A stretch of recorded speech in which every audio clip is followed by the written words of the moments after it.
The corn porridge was always too much. That was the thing Ernesto Villarreal noticed first every morning. Not the silence of the house, not the empty chair across the table, not the radio playing cumbia he no longer really heard. It was the porridge. He made it the same way Carmen had shown him, with piloncillo and a pinch of cinnamon, enough for 2 people, and every morning he ate half and poured the rest into the drain without looking at it. 9 years of the same thing. 9 years of too much porridge. He was 74 years old that October, and his left leg had never been quite right since the accident with the McCormick tractor back in 2003, when a slip in the mud had sent the front wheel over the edge of an irrigation ditch, and him with it. The leg had healed, more or less, but it had healed the way old things heal, not back to what they were, just into something that functions differently.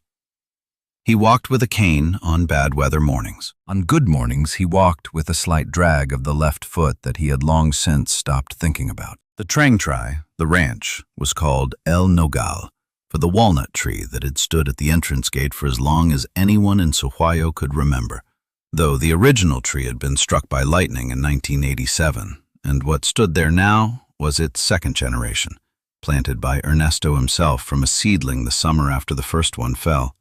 320 hectares of rolling grass, a main house with 8 rooms, a wooden barn that needed its roof repaired every 3 years, 2 water tanks, and a herd of 38 Holstein dairy cows that Ernesto had built up from 11 in the years when he and Carmen were young and the land was just starting to pay.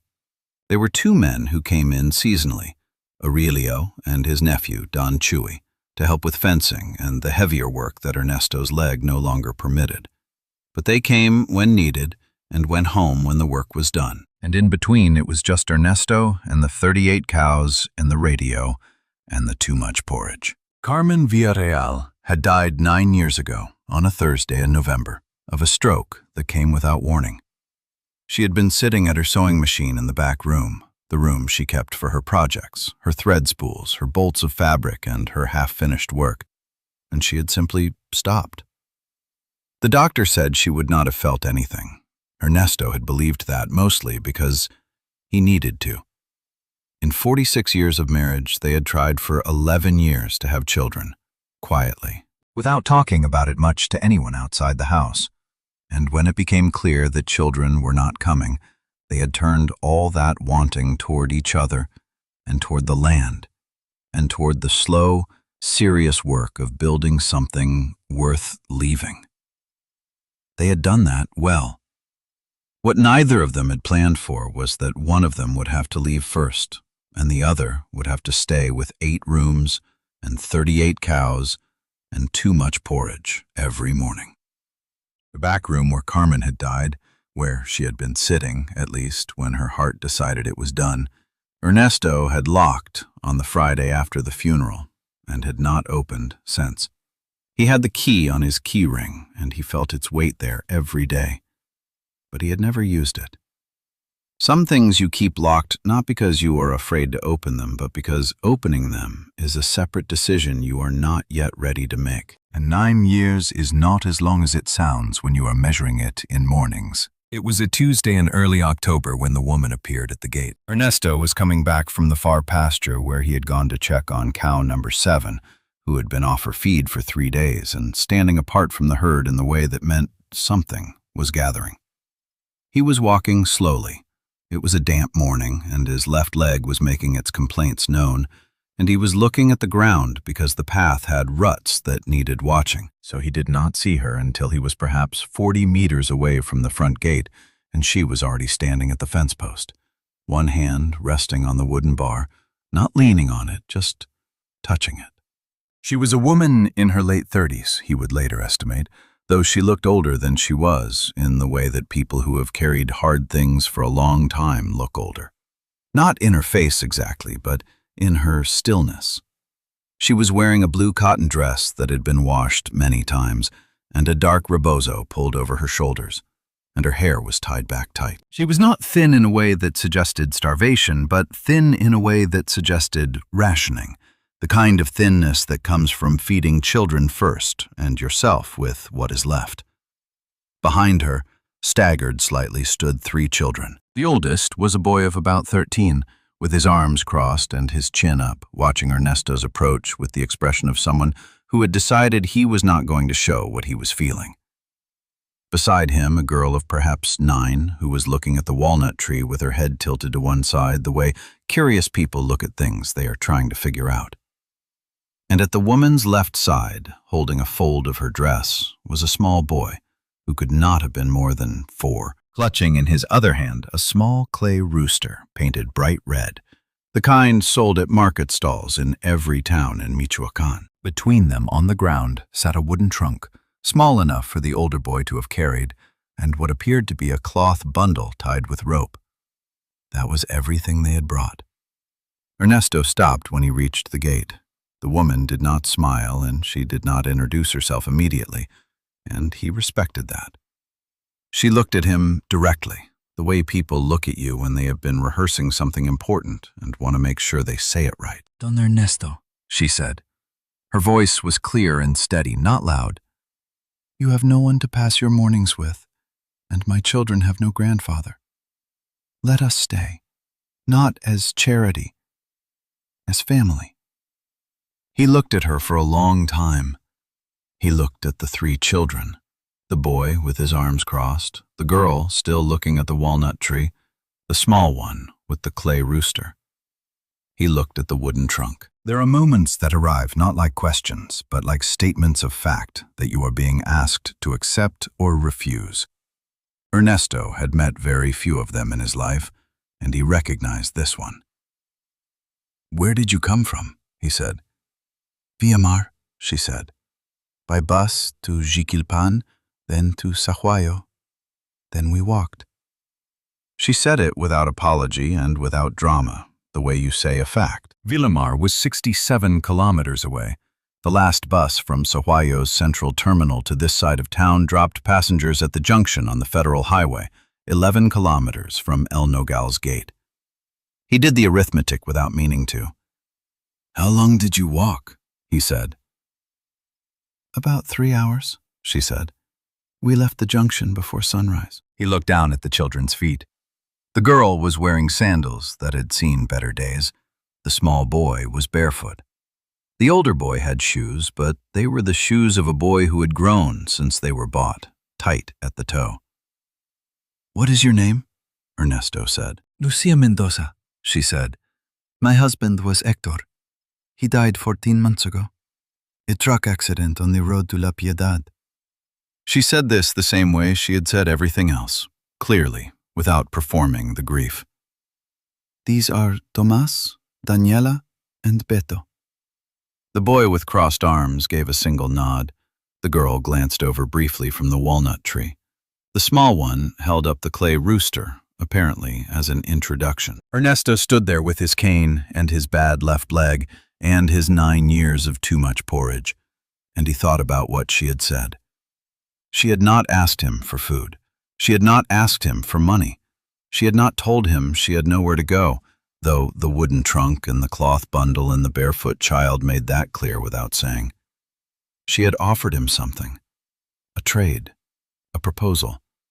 A rearrangement of 2 kinds of lack into something that might, if the terms were right, add up to enough. He was not a sentimental man. He had run 320 hectares for more than 40 years, and he knew very well that kindness without practicality was a form of chaos. But he also knew what it meant to be offered something real, and this felt real. Come in, he said, pushing open the gate. There's water on the stove. We can sit. He did not say yes. He did not say no. He said, come in and sit, which was a different thing. Not a commitment, not a rejection, but an opening, which was perhaps the most difficult of the 3. Lucia Mendoza picked up her end of the wooden trunk without asking Tomás to help, though the boy moved immediately to take the other handle. The girl, Daniela, finally stopped looking at the walnut tree and fell in step beside her mother. And the small one, Beto, walked through the gate of El Nogal with his clay rooster tucked under his arm and looked around at the yard and the barn and the big house with the expression of someone who has arrived somewhere and is taking it seriously. Ernesto walked behind them, watching. In 9 years, no one had walked through that gate with luggage. It is a strange thing, the moment before a life changes. It does not announce itself. It arrives looking like an ordinary Tuesday morning, smelling like damp pasture and wood smoke, and by the time you understand what it was, you are already on the other side of it. The kitchen of El Nogal was large, and had always been large, built for a family that never came. Carmen had filled it as best she could with potted herbs on the windowsill and a painted clay pot collection along the top shelf, and the good smell of whatever she was making. And after she died, Ernesto had kept the herbs alive for 2 years out of habit before he let them go. Now the windowsill held only a bottle of cooking oil and a folded dish towel. The clay pots were still on the shelf, still painted their original green and orange and red, still the same as the day Carmen had arranged them, because Ernesto had not moved anything from where she had put it. This was not a decision he had made consciously. He had simply never found a reason to move them. He poured water from the pot on the stove into 4 enamel cups and 1 small tin cup, which he handed to Beto without comment. The boy accepted it with both hands, and the gravity of a child who understood this was a serious moment, even if he did not know exactly why.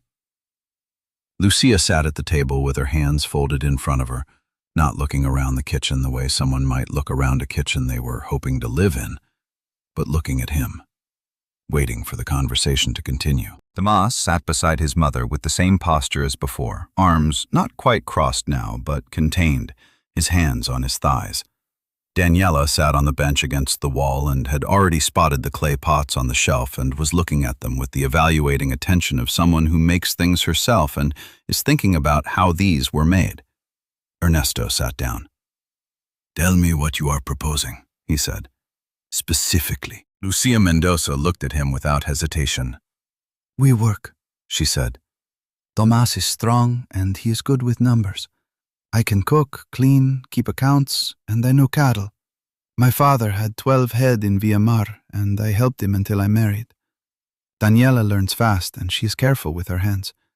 Beto is 40 years old. She paused. He is Beto. The small boy, hearing his name, looked up from his tin cup and nodded solemnly. In exchange, Lucia continued, we need a roof, food, and the children need to be near a school. She looked at him evenly. I am not asking you to give us anything we don't earn. I am telling you what we can give. Ernesto turned his cup in his hands. The enamel was chipped at the rim on his side. It had been chipped for years, and he had never replaced the cup because it was the cup he always used and there was no one else to consider. You said, grandfather, he said. In what you said at the gate, you said, my children have no grandfather. Yes, Lucia said. I have no children, Ernesto said. I never had children. I know, Lucia said. People in Villamar knew of El Nogal. Someone who passed through once, years ago, mentioned Don Ernesto and Doña Carmen, and how they kept a good ranch and never had children to leave it to. She said it simply, without using it as leverage. That is why I came here, and not somewhere else. Ernesto was quiet for a moment. Outside, through the open kitchen window, he could hear the sound of his cows moving in the near pasture, the familiar shifting of weight and the soft percussion of hooves on dry ground. Sounds he had heard every morning for 40-something years, and which had long since settled into a part of the silence rather than a break in it. There is a room at the back of the house, he said finally. 2 beds, and a smaller room off the kitchen that has a cot. He looked at Beto. He can sleep there. Lucia looked at him steadily. You can stay for 2 weeks, Ernesto said. We will see how it goes. After 2 weeks, I will decide. He held her gaze. I do not make promises I haven't thought through. Neither do I, Lucia said. That was all. She didn't thank him profusely, didn't weep, didn't call him a good man or a kind soul. She nodded once, as if an agreement had been reached between 2 people of equal standing. and reached for her son's hand to help him down from the bench. That evening, Ernesto ate his dinner at the table with 4 other people for the first time in 9 years. The meal was quiet. Lucia had asked permission to use the kitchen and had made arroz rojo and beans from what was in the pantry, and she had done it efficiently and without fuss. Tomas ate carefully, watching Ernesto when he thought Ernesto wasn't looking. Daniela ate and looked at the ceiling beams and seemed to be counting something. Beto ate approximately a third of his food and spent the rest of the meal moving his clay rooster back and forth across the tabletop with a soft sound effect that he provided himself in a whisper. Toward the end of the meal, without ceremony, Beto set the clay rooster down on the table directly in front of Ernesto. Not between them, directly in front of him, pointing toward him. He patted it once with his small hand.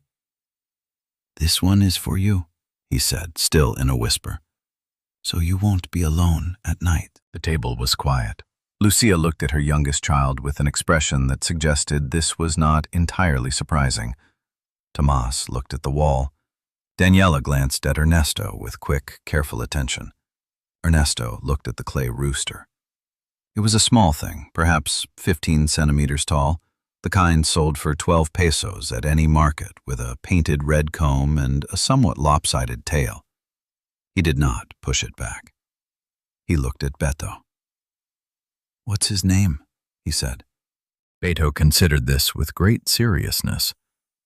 "He doesn't have one yet," he said. "You should give him one, because he's yours now." Ernesto looked at the rooster for another moment. "Colorado," he said. "We'll call him Colorado." Beto nodded, satisfied. He picked up his fork and finished his beans. The 2 weeks Ernesto had given them became a month, without either of them formally acknowledging the change. There was no conversation in which he said they could stay longer, no moment where Lucia asked. It simply became clear by the end of the 2nd week that the rhythm they had fallen into was working, and disrupting it would have required more deliberate effort than continuing it. And so, they continued. Tomas was up before Ernesto every morning. This surprised the old man considerably, because he had always been the first one awake at El Nogal, 4:45 every day of his adult life, even Sundays, even the days after Carmen died. But on the 3rd morning after Lucia and the children arrived, he had come out to the kitchen to find the stove already lit and a boy of 13 standing at the back door looking out at the dark pasture. Tomas had not turned around when he heard Ernesto's cane on the tile. He had just said, "Cow number 7 is standing at the fence again, near the water tank." And Ernesto had looked, and the boy was right. He had gone out and found the animal with a slight fever and had treated her that morning. He had not said anything to Tomas about noticing. He had simply, from that day forward, made the corn porridge for 2 people instead of 1, and started pouring Tomas a cup as a matter of course. There was something Ernesto recognized in the boy that he couldn't quite name at first. Later, in quieter moments, he understood it. Tomas Mendoza moved through the ranch with the manner of someone who had decided to be useful before anyone asked him to be. Not eager, not performed, just deliberate. He watched how things were done once and then did them the next time without being told. He learned the names of the 38 cows, all of them, without being asked to, within the first 10 days. And when Ernesto tested him, pointing at animals in the far pasture, the boy got 35 of 38 right on the first try. "How did you learn them?" Ernesto said. "I made a list," Tomas said, "with drawings of the markings on each one. The ones I got wrong were the 3 that look most similar. I'll learn those this week." Ernesto nodded and said nothing. He handed the boy the fence line report to copy into the work ledger. He watched him write. Lucia, for her part, worked the house and the kitchen with the same no-fuss efficiency she had brought to every other aspect of her arrival. She did not redecorate, did not rearrange, did not make suggestions about how things might be done differently. She cleaned what needed cleaning, cooked what needed cooking, and asked before touching anything she was uncertain about. The clay pots on the kitchen shelf, Carmen's, she dusted each one carefully and put each one back exactly where it had been. She did not ask about them. Ernesto noted this without commenting on it. There was one morning in the first week when he had come into the kitchen and found her standing at the window with her rebozo around her shoulders and a cup of coffee, looking out at the pasture in the early light. And something in her stillness had struck him with an unexpected force. Not because she reminded him of Carmen, because she did not. They were entirely different kinds of women. But because the posture was the posture of someone who had stopped running long enough to let herself breathe. And he recognized that also. He made a point of not letting her see him notice. Daniela was the one who filled the house with texture, without filling it with noise. She was 9 years old, and she thought about things the way certain children do, turning them over in her mind, examining them from different angles, arriving at questions that were more specific than you expected from someone her age. She had found, in the third day, a collection of old illustrated almanacs on the shelf in the sala, and she had asked Ernesto if she could look through them. And when he said yes, she had sat with them for an entire afternoon and come back to dinner with 3 questions about crop rotation patterns in Michoacán that he'd had to think about carefully before answering. She also had a habit of picking up anything that could be molded, a clump of clay from the irrigation ditch bank, a piece of wax from a used candle stub, and working it with her fingers while she was thinking. Within the first week, she had made a small figure of a cow and left it on the kitchen table without comment.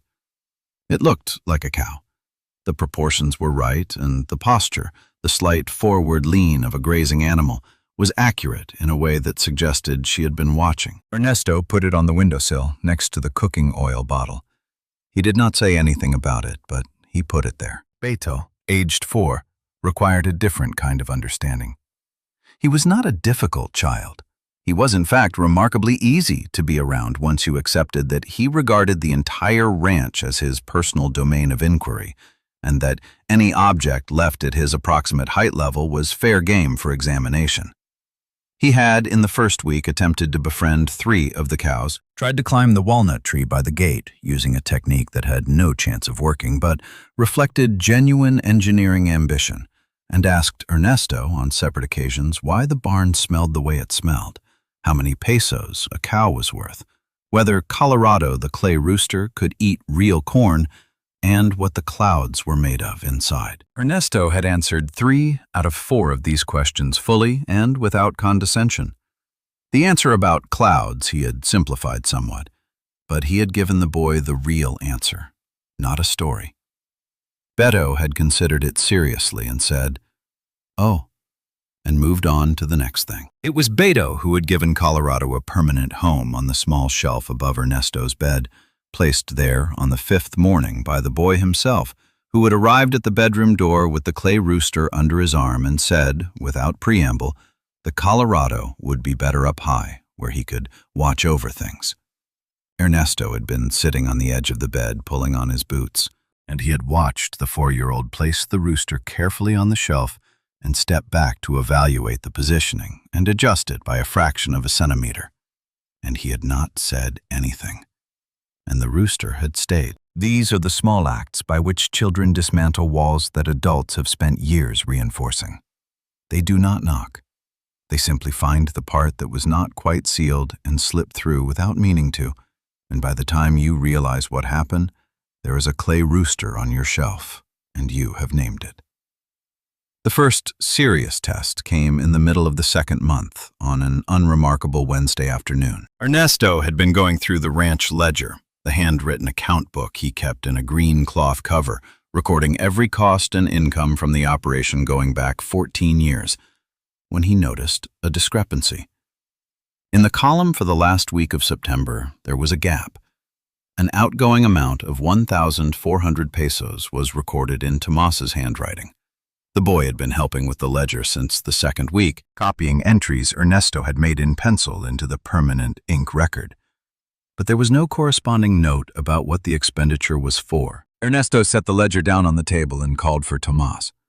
The boy came in from outside, wiping his hands on his jeans.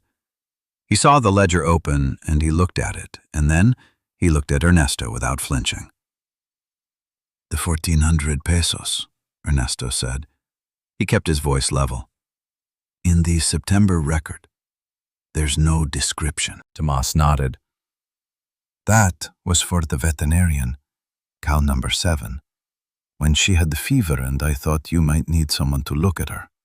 He paused. You were in Sahuayo at the hardware store and I couldn't reach you, and the veterinarian said he had to come that afternoon or not at all. So I told him to come.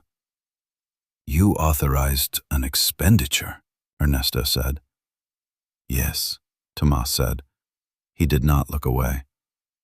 Without asking me. I couldn't ask you. You weren't reachable, and the cow needed help that afternoon. Tomas stood with his shoulders square. I was wrong not to put the description in the ledger. I should have written what it was for. I did not think of that. He met Ernesto's eyes. I was not wrong to call the veterinarian. Ernesto looked at the boy for a long moment. 13 years old, standing there, explaining himself not with excuses, but with the logic of what he had done and why, identifying the one actual mistake, the missing description, and not retreating from the decision that had been correct. If he had been a grown man in Ernesto's employ, it would have been exactly the right answer. Show me the receipt, Ernesto said. Tomas reached into his shirt pocket and produced a folded paper.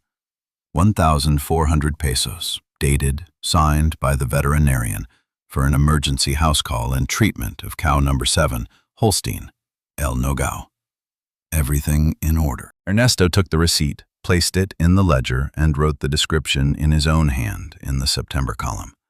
Then he closed the ledger and said, You write like this: date, the name of what you paid for, the amount, and who received it.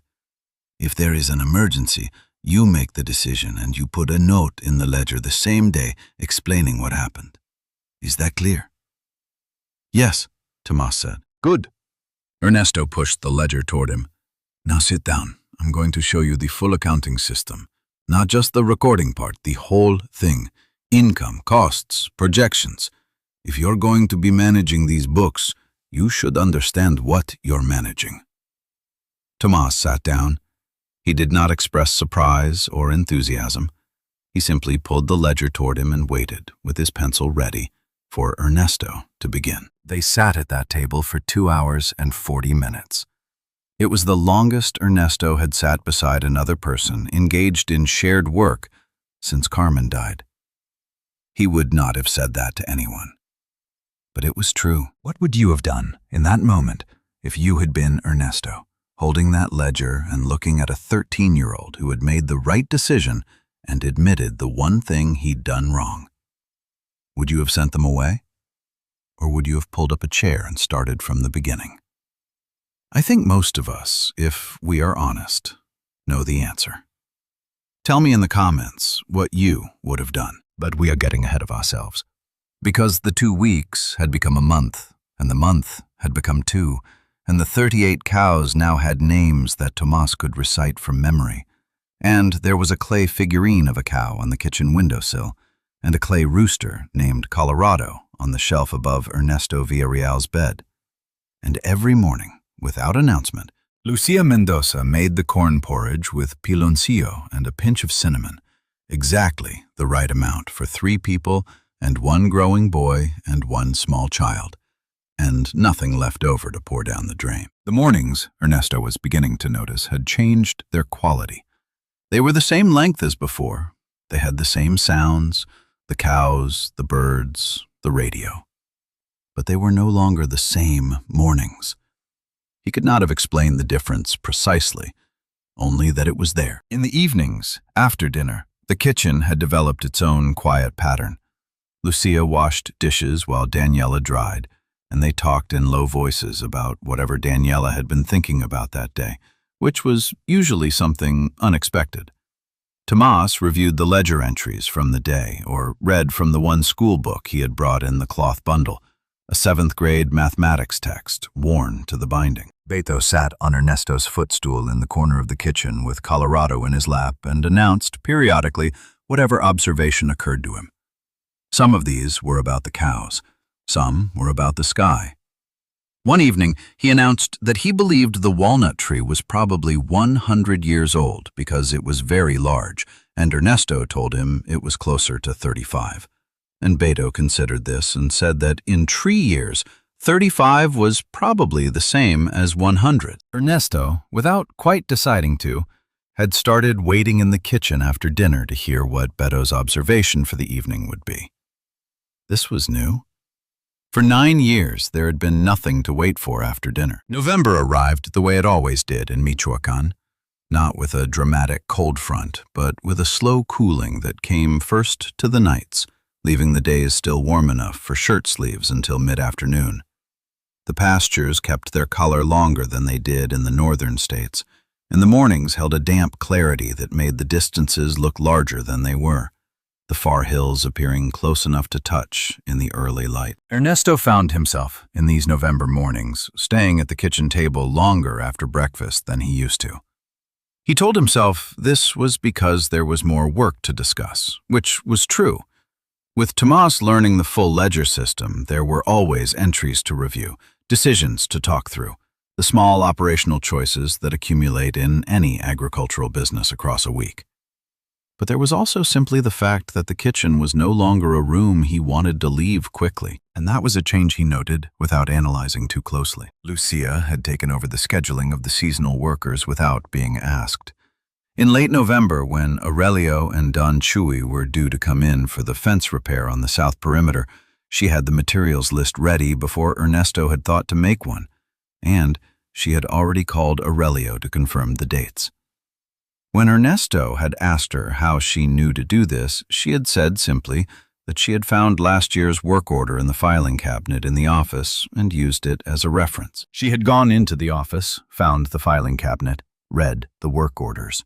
Not because she was told to, because the work needed doing. Ernesto had stood in the kitchen doorway looking at her for a moment and then said, "Good," and gone to check on the water tank.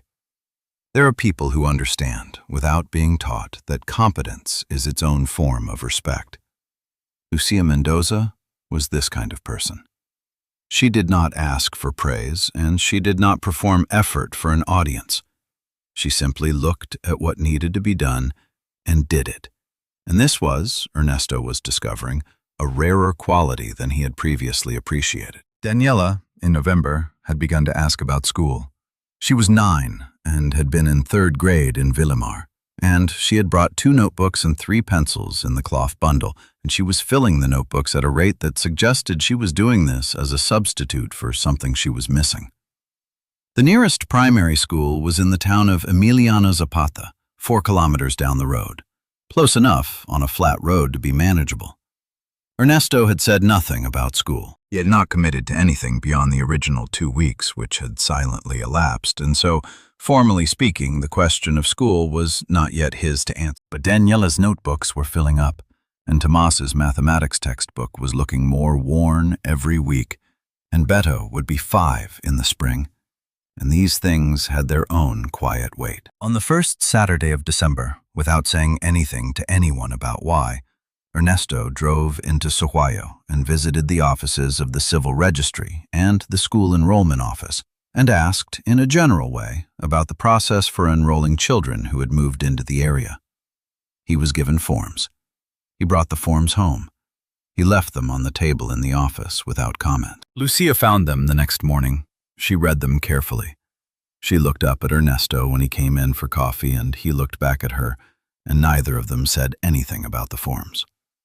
But Lucia filled them out that evening and asked Tomas to help her verify the dates and details, and Ernesto signed where the property owner's signature was required, and on the second Monday of December, Daniela Mendoza walked down the 4-kilometer road to Emiliano Zapata with a new notebook and her 3 pencils, and was enrolled in 3rd grade. Tomas was 13, past the age for primary school, and too far behind after his interrupted year for the middle school's current curriculum. But there was a teacher in Sohuayo who ran evening literacy and basic education classes for working adults and older students who had fallen behind, and Ernesto found out about him through Aurelio, who had sent his nephew there 2 years before. He told Tomas about the classes on a Thursday evening, holding out a piece of paper with the teacher's name and address. Tomas took the paper and read it, and folded it carefully and put it in his shirt pocket. He said, "Thank you," in the quiet way of someone for whom that phrase carries real weight rather than being simply polite.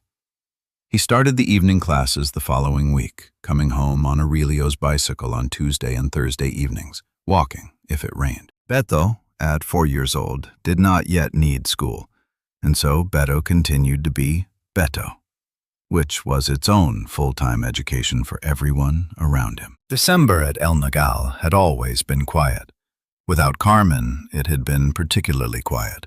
No posadas, no novena prayers, no decorated nacimiento.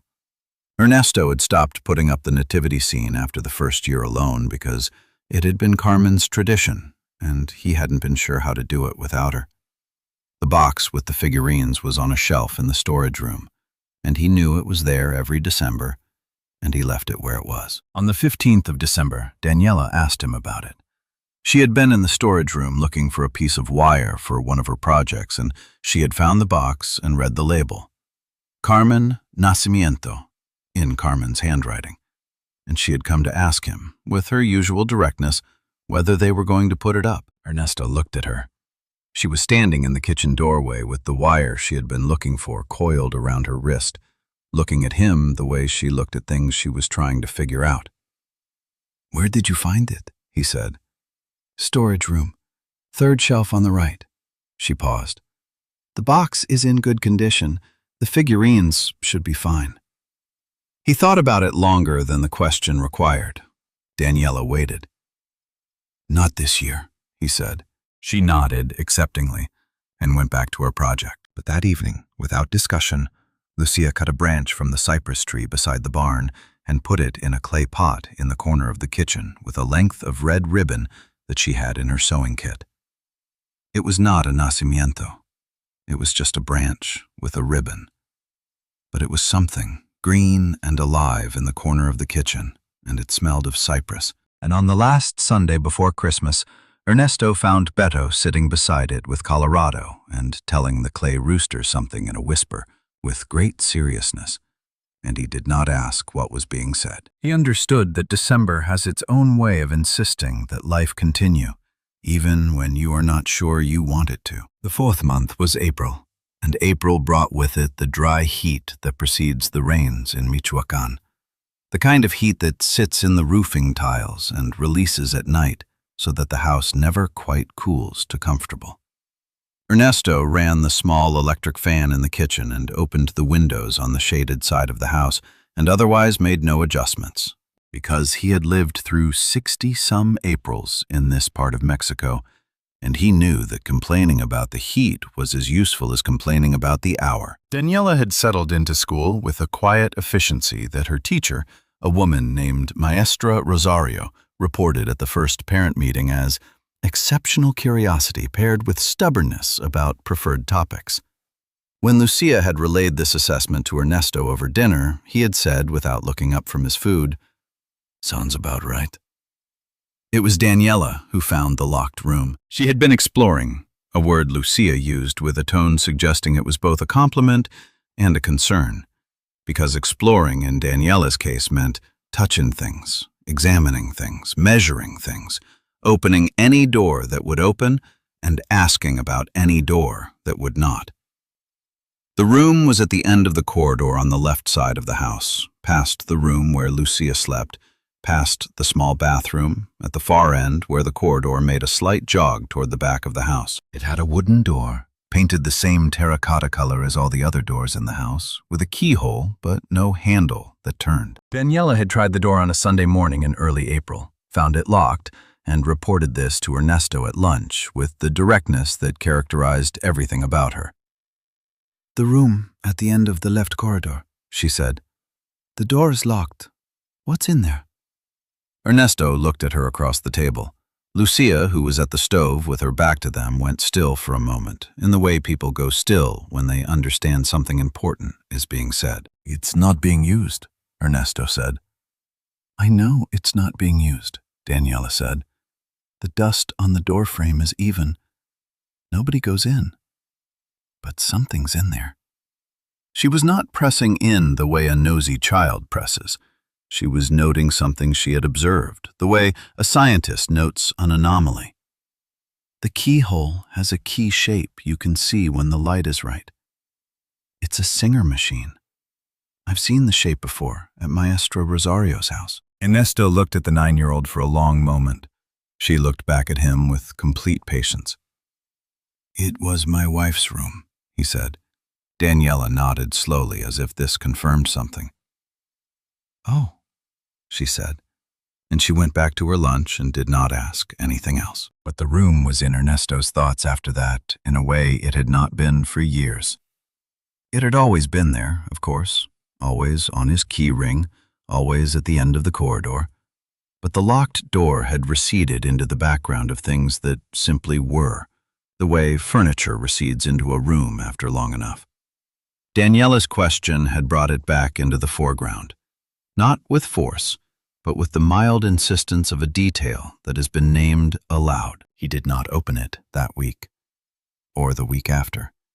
But in late April, on a Thursday afternoon when it rained, the kind of rain that arrives quickly and fills the air with the smell of wet clay, he found himself standing in the corridor outside the door with the key in his hand and no particular memory of having decided to be there. He stood there for a while. The rain came through the corridor window in gusts, and he could hear it on the roof tiles, and on the yard outside, and on the walnut tree at the gate. A layered sound that was the specific sound of this house, in this rain, at this time of year. A sound he had heard for 50 years. It had always been a sound he and Carmen had both heard together, and then it had become a sound he heard alone. He put the key in the lock. The door opened with the resistance of something that had not moved for a long time, not stuck, but settled, and the air that came out was still and warm, and carried, under the smell of old wood and cloth, something faint that might have been her soap or might have been his memory. There was no longer any way to know which. The room was small, 11 feet by 9, with a window that looked onto the side yard and a wooden floor that creaked at the second board from the door. Against the left wall was the Singer sewing machine on its original iron treadle, exactly as it had been left. On the machine's surface, draped partially across the work plate and partially across the small shelf beside it, was a piece of work.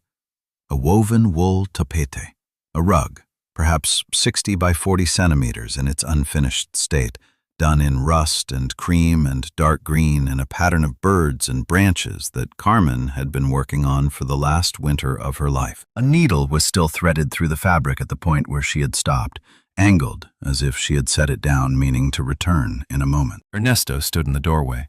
He did not go in. He looked at the machine, the tapete, the threaded needle, the window that needed cleaning. He looked at the shelf above the machine where Carmen had kept her spools of thread, still there, still in their colors, red, black, white, the particular deep blue she had used for the bird feathers in the rug. He looked at the small framed photograph on the wall above the shelf, their wedding photograph, black and white, from 1971, in which Carmen was 22 and he was 26. And they were both looking at the camera with the slightly formal expressions of people who understand this is a serious moment. He stood there for 1 hour and 4 minutes. He knew this because he looked at his watch when he went in and again when he came out, not because he was timing himself, but because it was a habit of a man who had run a working ranch his whole adult life and always knew what time it was. He locked the door and went to the kitchen and made himself coffee, and sat at the table until the rain stopped. He did not tell anyone what he had done. But the next morning, when Daniela came to breakfast with a new bit of clay on her wrist from whatever she had been working on at the irrigation ditch bank, he waited until she was nearly done with her food, and then he said, "After school today, if you want, I can show you the Singer machine." Daniela put down her fork and looked at him. "In the locked room?" she said. "Yes," he said. She considered this with the seriousness it deserved. "I would like that," she said. He showed her the room that afternoon. He did not explain everything, and she did not ask for everything. He showed her the machine, how the treadle worked, how the tension wheel functioned, how the needle loaded.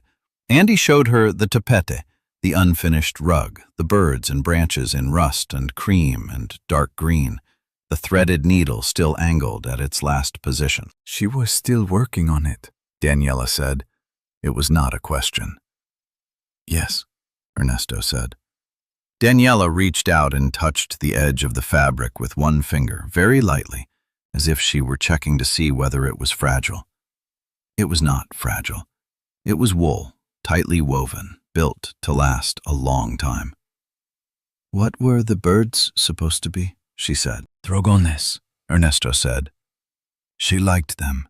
We used to see them sometimes at the far edge of the property, near the old drainage ditch in the north pasture. He looked at the rug. She never told me the finished design. I don't know how it was supposed to end. Daniela looked at the rug for a long time. She looked at the spools of thread on the shelf, the red, the black, the white, the dark blue for the feathers. She looked at the needle, still angled through the weave. I could learn, she said quietly, not to him specifically. Ernesto looked at her. She was looking at the tapete with an expression he recognized, the expression of someone who has found a problem that is the right size for them. The machine needs oiling, he said. The manual for it is in the drawer on the right side. We'd have to find thread that matches. Daniela nodded slowly. I can match it, she said. He did not say yes, exactly, but he left the door unlocked that evening, and the next, and the one after that. It was 7 months after Lucia Mendoza and her children had arrived at the gate of El Nogal when Ernesto Villarreal had his heart attack. The word heart attack is perhaps too large for what actually happened. The cardiologist in Sohuayo, Dr. Montoya, called it an episodio isquémico menor, a minor ischemic event, and said that with medication and reduced lifting, it was not likely to recur imminently. But it happened at 2 o'clock in the morning on a Tuesday in May, which is always the most alarming time for anything to happen. And it made a sound when Ernesto's hand knocked against the nightstand on the way down that was loud enough to be heard through the wall. Lucia heard it. She had been a light sleeper since Hector died, a change that had happened all at once, the night after the funeral, and had not reversed.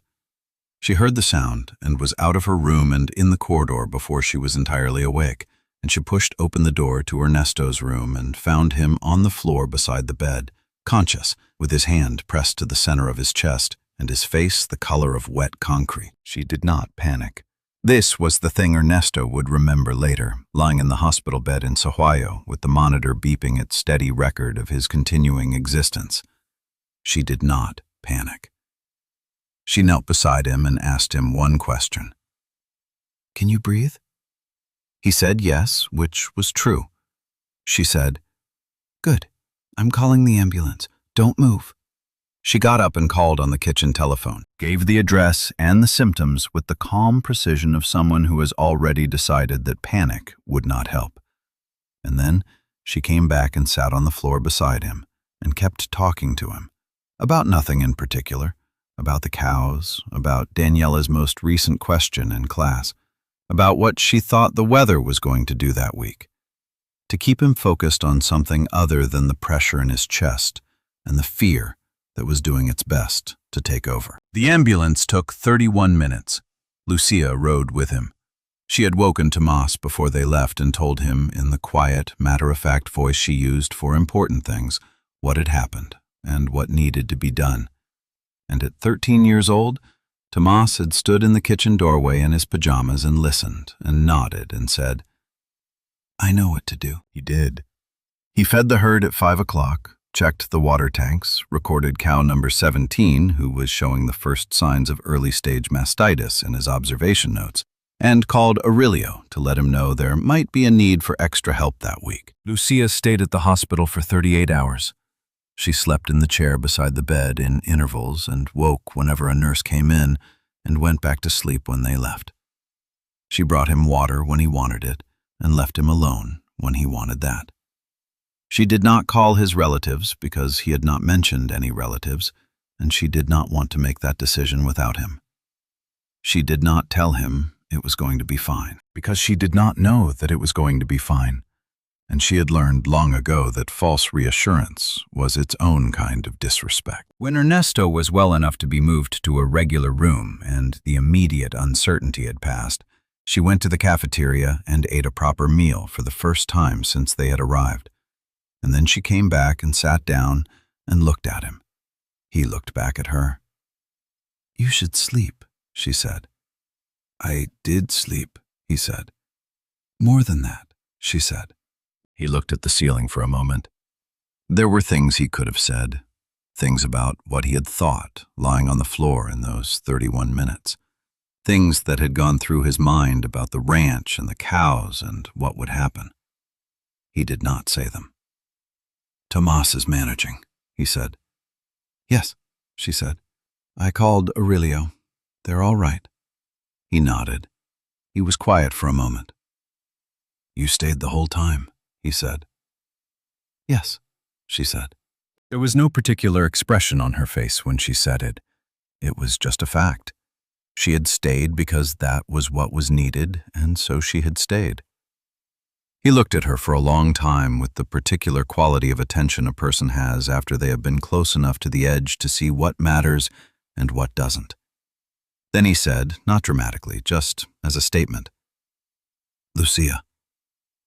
It was the first time he had used her name without the Signora in front of it. She understood the difference. She did not comment on it. She picked up the cup of water from the side table and handed it to him, and he drank, and they were quiet together in the room with the monitor and the afternoon light coming through the blinds, and outside the hospital window the ordinary life of Sahuayo carried on without concern for the fact that something had shifted. The 8th month was June, the beginning of the rains, which in Michoacán arrive like a decision rather than a weather pattern. One day dry, the next green, the transition between the two accomplished overnight, as if the landscape simply chose to change. Ernesto came home from the hospital with a list of medications, a prohibition on heavy lifting, and the particular disposition of a man who has been told by his body that it has opinions. He was not a good patient. Lucia had anticipated this. She said nothing about it directly, but she arranged things in ways that made compliance easier than non-compliance. His medications in a cup beside the coffee pot, so he had to pass them every morning. The heavier work on the ranch quietly redistributed so that Aurelio's visits were more frequent without Ernesto having formally agreed to reduce his own workload. When he noticed what she had done, he said nothing about it either. He simply took the medications in the morning and let Aurelio handle the fence repairs, and did not make it a point of contention. There were small negotiations of this kind, invisible to anyone who was not paying close attention, that composed the daily texture of El Nogal by the 8th month. They were the negotiations of people who have learned each other's limits and worked with them rather than around them. In July, Ernesto got up one morning and went to Sahuayo, alone, and walked into the offices of Licenciado Herrera on Calle Morelos, the lawyer whose sign he had seen for 15 years on his way to the hardware store, and who handled, according to the sign, asuntos civiles y sucesorios, civil and inheritance matters. He was in the office for 2 hours. What he discussed there was not complicated, though it required careful language. A labor contract that formalized what had been an informal arrangement for 8 months, with specific terms about responsibilities and compensation. And attached to that contract, a separate notarized document, a conditional testamentary arrangement, which stated that in the event of Ernesto's death, provided that Lucia Mendoza and her children had fulfilled the terms of the labor contract for a minimum period of 3 years, the entirety of El Nogal, the 320 hectares, the house, the barn, the water infrastructure, the herd, and the equipment, would be transferred to Lucia Mendoza, subject to a single binding condition: that the land remain in active agricultural use for a minimum of 10 years from the date of transfer. Licenciado Herrera, who was a careful man, asked him twice whether he had family members who might contest this arrangement. Ernesto told him about Rodrigo in Guadalajara. Herrera nodded and made notes and said there were ways to structure the documentation to minimize the grounds for contest, and they did that. The meeting cost 3,200 pesos in fees, which Ernesto paid from the ranch account and recorded in the ledger with the description Servicios Legales, Licenciado Herrera, and his own initials, without further explanation. He came home in the late afternoon. Lucia was in the kitchen making dinner, and Tomas was at the table doing his evening class homework, and Daniela was at the back of the house. He could hear the slow, careful sound of the treadle machine, which she had been learning to operate for the past 2 months, working on a small practice piece of fabric before she was ready to touch Carmen's tapete. Beto was in the yard, apparently explaining something at length to the walnut tree. Ernesto sat down at the table across from Tomas. He put the folder from Herrera's office on the table. He looked at Lucia's back at the stove. "Lucia," he said. She turned. "Sit down for a moment," he said. "Both of you." Tomas closed his textbook. Lucia came to the table and sat. Ernesto opened the folder and placed 2 documents on the table, the labor contract and the testamentary arrangement, face up, and slid them toward her. "Read them," he said. "Take your time." She read them. Tomas, who could see parts of the text from where he sat, watched his mother's face. Ernesto watched the documents. The treadle sound from the back room continued its slow pace. When Lucia had read both documents, she looked up. "This is real," she said, not a question. "It's notarized," Ernesto said. "Licenciado Herrera's office. You can verify with him if you want. His number is on the cover page." She looked at the documents again. She was quiet for a while. "Don Ernesto," she said. "Ernesto," he said, in the same tone she had once corrected him about her own name. She looked at him. She pressed her lips together for a moment, and then she said, "This is not what I came for." "I know," he said. "I know exactly why you came. You came with your children and your trunk, and you offered a fair trade, and you have been doing your part of it for 8 months. He looked at her steadily. "This is not a gift. It is what you have earned and what you will continue to earn, with the condition that you keep this land in use. The land is what matters. The land has to stay land." He folded his hands on the table.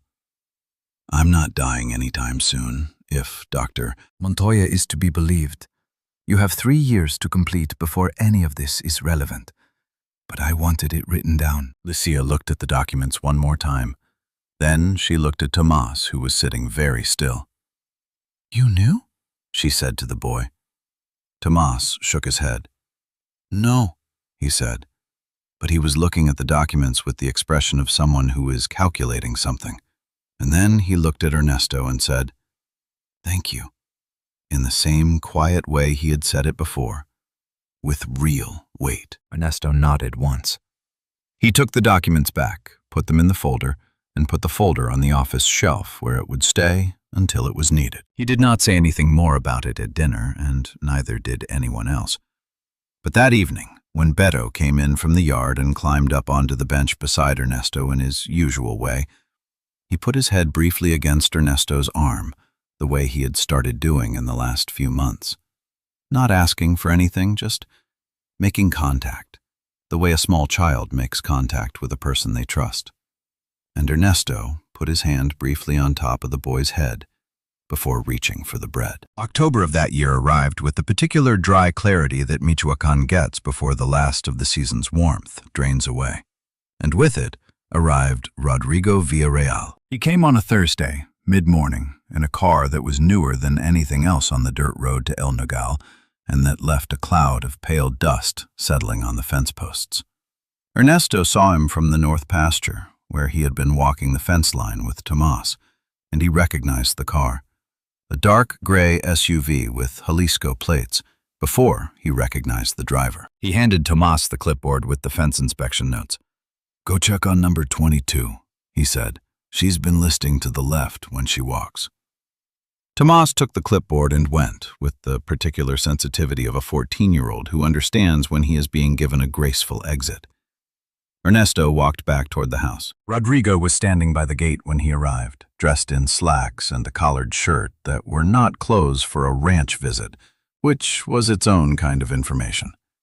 He was 47, with the groomed look of a man who worked in offices and cared about the impression he made, and he was smiling in the way of someone who has prepared a version of himself for this encounter. Uncle, He said, and came forward to embrace Ernesto with a warmth that lasted exactly the right number of seconds, not too brief to seem cold, not long enough to seem genuine. You look well, better than I expected, honestly. After the episode in May, I was worried. How did you know about May? Ernesto said, a slight adjustment in Rodrigo's expression. Someone mentioned it, he said. News travels. Ernesto nodded. He opened the gate. Come in, he said. Lucia's making lunch. If the name landed with any particular impact, Rodrigo managed it smoothly. He followed Ernesto into the yard with the easy confidence of someone who considers himself the natural heir to the space he walks through. In the kitchen, Lucia turned from the stove, assessed the visitor in one glance with the accuracy of a woman who has dealt with difficult people before, and said, I'll set another place. Without inflection. Rodrigo watched her and then looked around the kitchen, at the clay pots on Carmen's shelf, at the small cow figurine on the windowsill, at the treadle sound coming from the back of the house, with the specific quality of attention that is not curiosity but inventory. Lunch was ordinary. Rodrigo talked about Guadalajara, about the real estate market there, about some development project he had been involved in. He asked about the health of the herd. He asked, with an air of casual interest, how many hectares were currently under active use and how many were left fallow.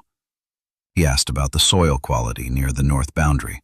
He asked about the road access on the eastern side of the property. These were not the questions of a man worried about his uncle's health.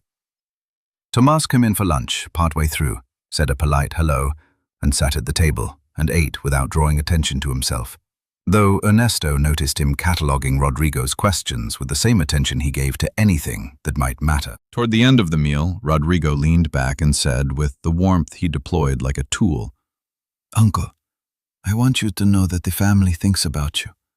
The situation here, he gestured vaguely at the room, including by implication the people in it.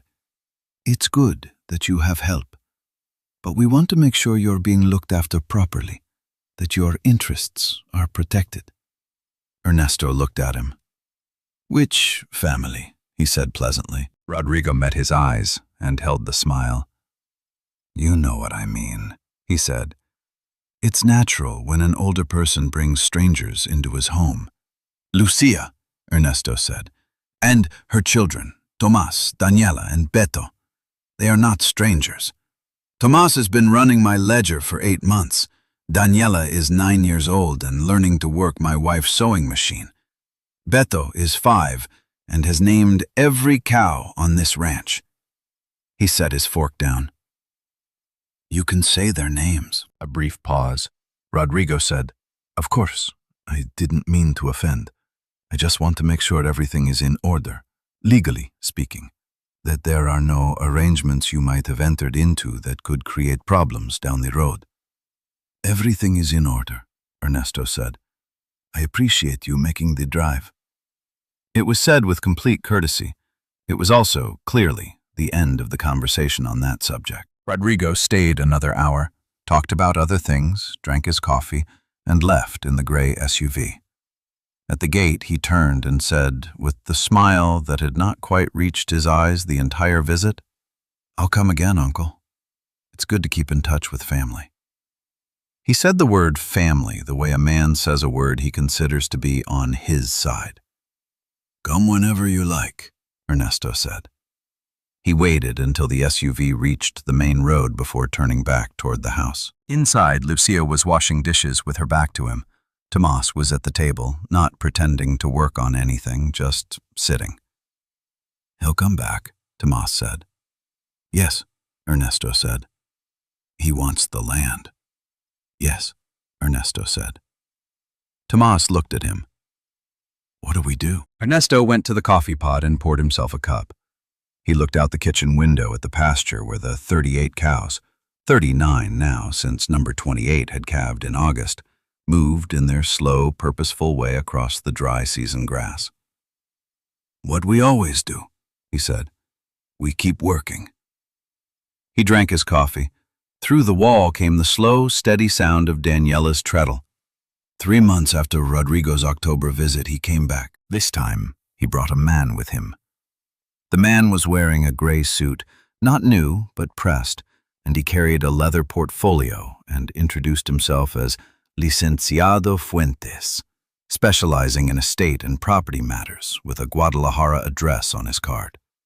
He shook Ernesto's hand with the firm, measured handshake of a professional who wants to project authority without confrontation. Ernesto had been expecting this. Not this specific man, not this specific day, but something of this nature. When you know what someone wants, and you know they have not gotten it yet, you know they will try a different angle eventually. The only question is, which angle? He invited them in. Lucia served coffee without being asked and without speaking more than necessary, and she sat at the kitchen table where she had been reviewing the monthly accounts, because she reviewed the monthly accounts now, every month, with Tomas, in the same green ledger, and she did not leave the room. Rodrigo began the conversation as he always did, with warmth and the language of family concern. Licenciado Fuentes then took over with the language of legal procedure, suggesting, carefully and with many qualifications, that certain kinds of informal domestic arrangements, especially those involving people who had come to live in the home of an elderly single person, could sometimes create legal ambiguities that were worth reviewing, out of concern for everyone's interests.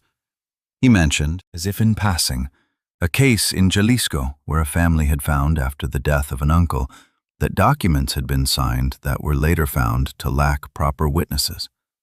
He mentioned that a second opinion from a trusted family attorney was always a reasonable precaution. Ernesto listened to all of this without interrupting. Then he stood up and went to the office shelf where the folder from Licenciado Herrera had been sitting for 4 months, and he brought it back to the table, and he placed it in front of Licenciado Fuentes. "The labor contract," he said, opening the folder to the first document. "Properly witnessed, notarized, registered with the civil registry in Sahuayo. The labor agreement, in effect since month 8 of this arrangement, with appropriate tax registration, wage records, and IMSS enrollment for Lucia Mendoza and her children." He turned to the second document. "The conditional testamentary arrangement, drawn up by Licenciado Herrera, registered with the Registro Público de la Propiedad in Sahuayo, full legal force, witnessed and certified." He looked at Fuentes. "If you would like Herrera's contact information, I have it here." Licenciado Fuentes read. He read carefully, turning pages with the controlled face of a professional, but Ernesto had been reading faces across tables for 50 years, and he could see exactly where in each document the lawyer understood that there was nothing here to work with. When he finished, Fuentes placed the folder gently back on the table and said, with a measured tone, that everything appeared to be in order. Rodrigo was looking at the documents. His mouth had tightened at the corners. "Uncle," he said, and there was something different in his voice now. Less warmth, more effort. "You understand this kind of arrangement can be challenged. In probate court, if there are questions about capacity." "Rodrigo," Ernesto said. He said it the way you say someone's name when you want them to understand that the conversation has arrived at its actual point. "I have a copy of my most recent medical evaluation from Dr. Montoya in this same folder. Full cognitive assessment, 2 months ago, signed and dated. There is nothing in it that supports any concern about my decision-making capacity." He closed the folder. "Everything is already in order. There is nothing here for you to protect me from." The room was quiet. The treadle sound had stopped. Daniela in the back room had stopped working when the visitors arrived, which meant she was sitting in Carmen's room listening, with her particular quality of careful attention. Rodrigo looked at Lucia. Lucia looked back at him with a face like a field after a long rain. Still, and nothing beneath the surface that he could use. He looked at Ernesto. Ernesto picked up his coffee cup and drank from it, calmly, the way a man drinks his morning coffee in his own kitchen. Rodrigo stood. Fuentes stood. Rodrigo said, "I hope you know what you're doing, Uncle." And there was something in it that was still trying to be a warning, though by now there was nothing left behind it. "I always have," Ernesto said. He walked them to the gate. They drove away. The pale dust of the dry road settled back onto the fence posts. Ernesto stood at the gate for a moment and looked at the walnut tree. His walnut tree, planted from a seedling 35 years ago, now large enough to give shade in the afternoons. And then he turned and walked back to the house. In the kitchen, Lucia was still at the table with the ledger. She looked at him when he came in. "Is that the end of it?" she said. "Yes," he said. He sat down. "He has no legal ground. He knows it now." She nodded. She turned back to the accounts. After a moment, she said, without looking up, "Thank you." He shook his head.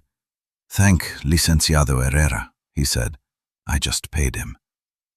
From the back of the house, the treadle started up again. The years after that moved with the quality of good weather, present and full and not calling attention to themselves. This is the nature of a life that has found its shape. It does not announce itself. It simply goes on, and in going on, accumulates. Tomas Mendoza was 16 the year he went back to formal schooling, enrolled in the evening preparatory program at the secondary school in Sohuayo, riding Aurelio's bicycle the 9 kilometers each way, twice a week. He was quiet about it. He was quiet about most things. But the textbooks he brought home got thicker and more specialized. And by the time he was 18, he had passed the national exam for basic accounting and was handling El Nogal's full financial reporting with a rigor that Ernesto pointed out to Aurelio, with something in his voice that might have been pride if a man like Ernesto had used that word, which he did not. He used the word correct. Tomas does it correctly. By 19, Tomas had enrolled in the distance learning accounting program at the Michoacan University, studying on Tuesday and Thursday evenings at the kitchen table with the same pencil and focused discipline he had brought to the ledger at 13. He told Ernesto one evening in his careful, quiet way that he intended to manage El Nogal's accounts for a long time. Ernesto said, "Good." They left it there. Daniela Mendoza, at 13, completed Carmen's tapete. It had taken her nearly 2 years from the day Ernesto had first shown her the room. 2 years of learning the treadle machine on practice fabric, of matching thread, of asking Ernesto questions about the design and getting back, gradually, enough information to understand what the pattern was meant to be. She finished the last 20 centimeters of the border, the part with the final row of trogon birds, the birds Carmen had loved, in that particular dark blue thread from the remaining spools on the shelf, on a Saturday morning in November, 9 days before the anniversary of Carmen's death. She came to find Ernesto in the yard and told him it was done. He went with her to the room. He looked at the completed tapete, the full design now, birds and branches in rust and cream and dark green and dark blue, the borders even, the colors bright the way woven colors are bright when they have not yet been exposed to light. He stood and looked at it for a long time.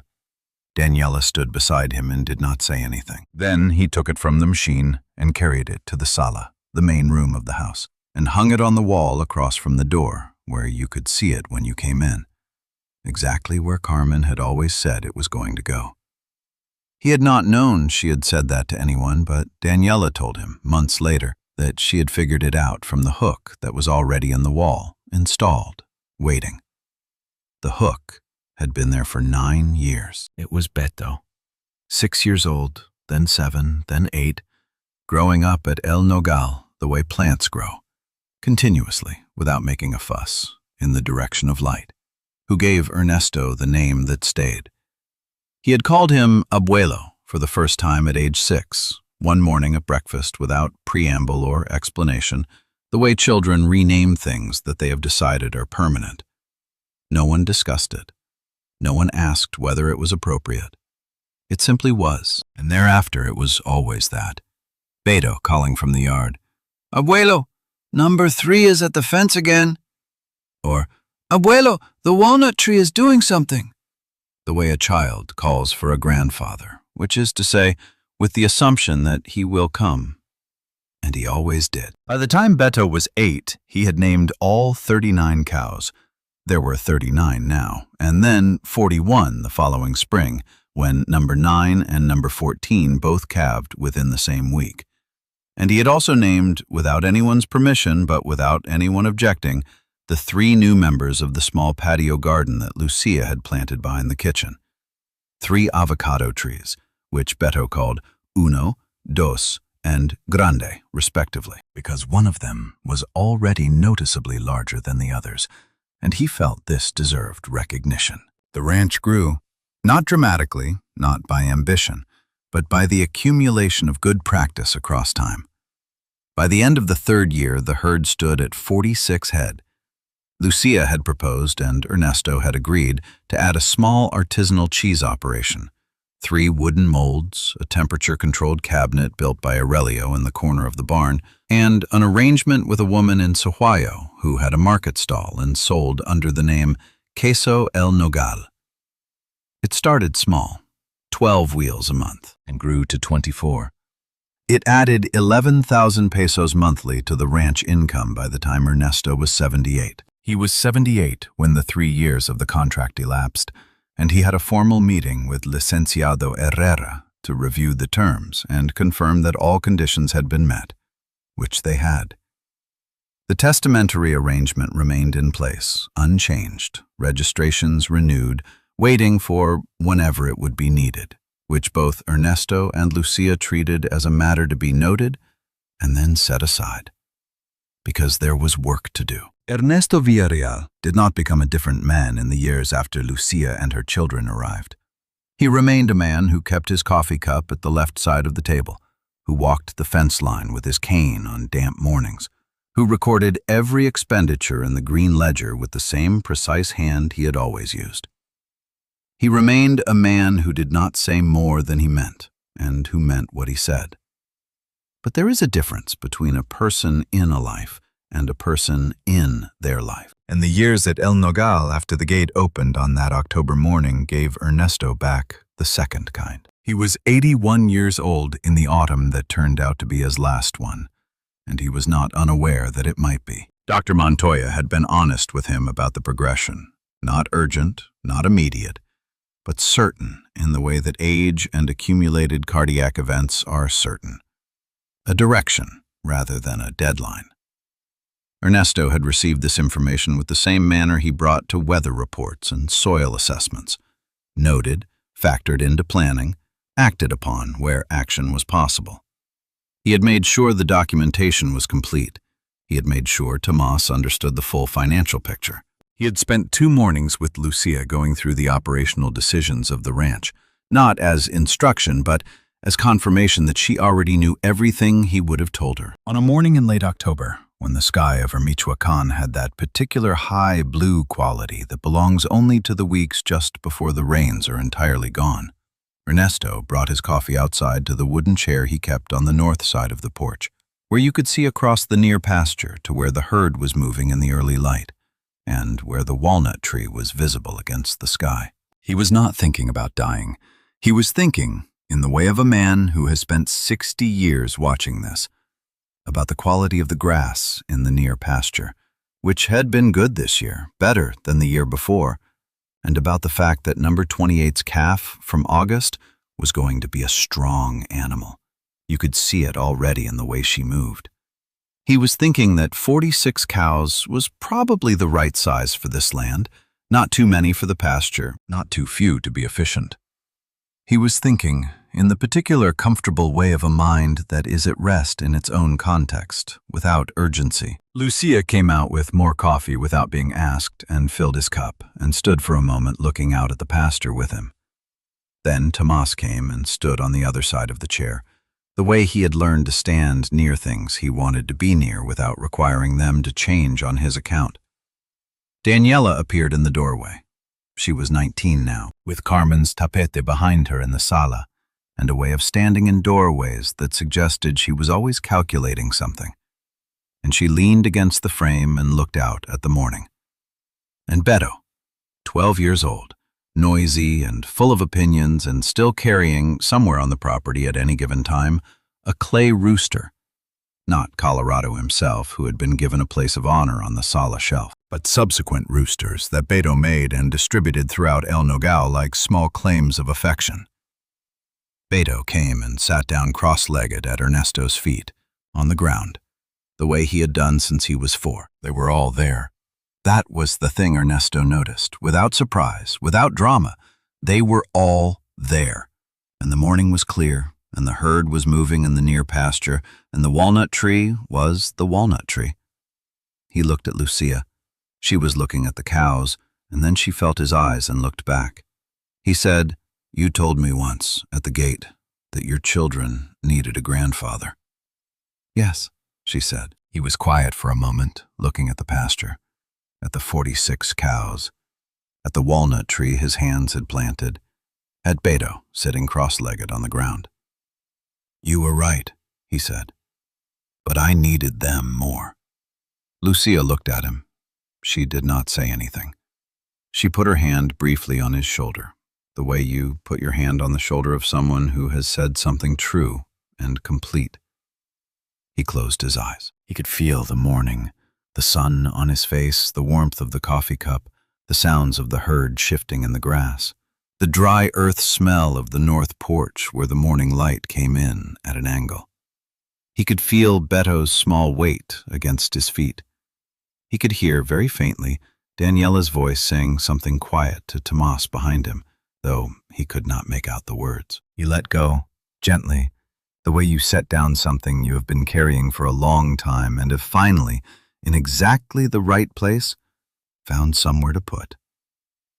El Nogal continued. Lucia Mendoza signed the final transfer documents in March of the following year in Licenciado Herrera's office, with Tomas beside her and a copy of the original labor contract on the table as evidence of the terms fulfilled. The land, 320 hectares.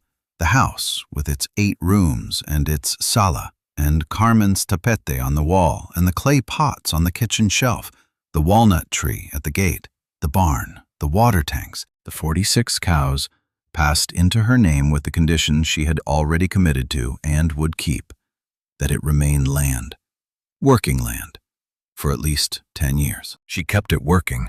There was no question about that. Tomas, at 22, completed his accounting credential and registered as the official administrator of El Nogal's accounts, a role he had been filling in practice for 8 years. He was not a man who needed a title for something he was already doing, but there was satisfaction in the document itself, a kind of closing of a circle that had started with a 13-year-old boy standing in front of a ledger with a receipt for veterinary services and the determination not to look away. Daniela, at 20, enrolled in a textile arts program in Morelia, 2 hours away. Not because she was leaving El Nogal, but because she had decided, with characteristic precision, that there was more to learn than she could teach herself from the manuals in Carmen's room. She came home on weekends. She was already taking commissions for hand-woven work, small pieces in the style of the tapete that had started her, and she had plans, carefully drawn in one of her notebooks, for a workshop in the barn's unused south corner, where the light in the afternoons was exactly right. Beto turned 13 the spring after Ernesto died, and he went to school in Emiliano Zapata without complaint, and came home every afternoon and did his homework at the kitchen table where Tomas had done his. And then he went out to check on the cows, with the proprietary confidence of someone who has known them all his whole life. He still made clay roosters. He gave them away to people he thought needed them. He kept one on the shelf in his room beside the original Colorado, which he had moved there from the Sala, not because he thought the Sala wasn't the right place, but because he wanted it close. He still called the land his grandfather's land, not as a legal claim, as a fact about what it was and who had made it so. On the 1-year anniversary of Ernesto's death, Lucia planted a walnut seedling at the north end of the property, near the fence line, in a spot that got morning light. It would take 35 years to grow into something as large as the tree at the gate. She knew that. She planted it anyway. Because that is what you do with land that matters. You plant things for people who are not born yet, and you trust them to understand, when they are old enough, what it means that the tree was already there when they arrived. So tell me, which moment touched your heart the most in this story? Was it the morning Beto placed a clay rooster on the table and said, "So you won't be alone at night"? Or the afternoon Ernesto finally opened the locked door and stood alone in Carmen's room for the first time in 9 years? Or the quiet morning on the porch when the whole family was there without being called and Ernesto said the last true thing? Tell me in the comments. I read every single one. And if this story found something in you, subscribe to Alma en Historias, because there is always another story here, waiting for you.